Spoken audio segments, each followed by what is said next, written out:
Now the serpent was more subtle than any beast of the field which the Lord God had made.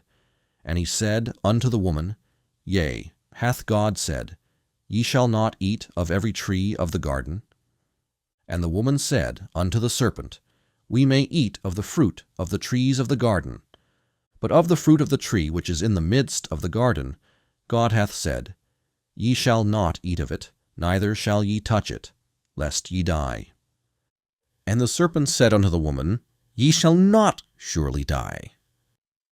For God doth know that in the day ye eat thereof, then your eyes shall be opened, and ye shall be as gods, knowing good and evil. And when the woman saw that the tree was good for food, and that it was pleasant to the eyes, and a tree to be desired to make one wise, she took of the fruit thereof, and did eat, and gave also unto her husband with her, and he did eat.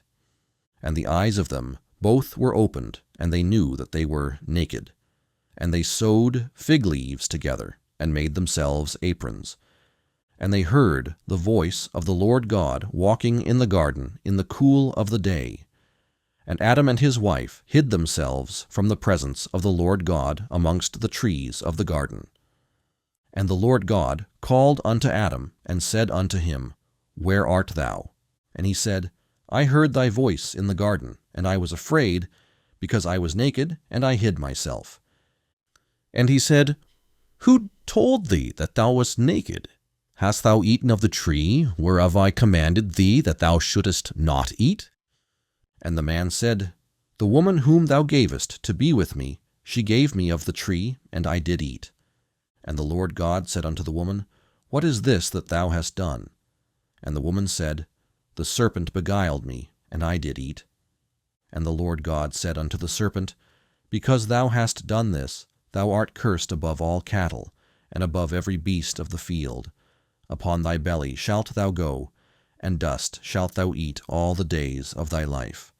And I will put enmity between thee and the woman, and between thy seed and her seed. It shall bruise thy head, and thou shalt bruise his heel. Unto the woman he said, I will greatly multiply thy sorrow and thy conception.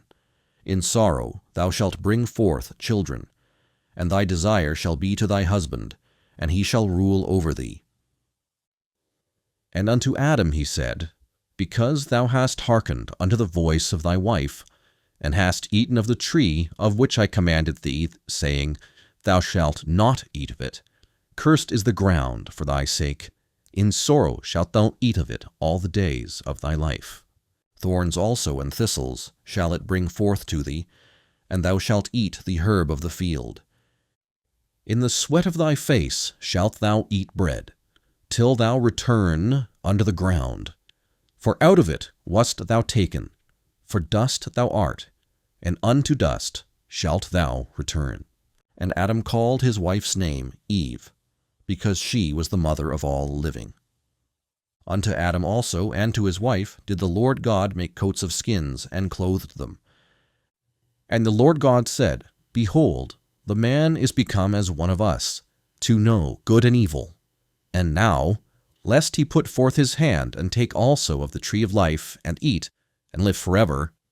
Therefore the Lord God sent him forth from the Garden of Eden, to till the ground from whence he was taken. So he drove out the man, and he placed at the east of the Garden of Eden cherubims, and a flaming sword which turned every way, to keep the way of the tree of life.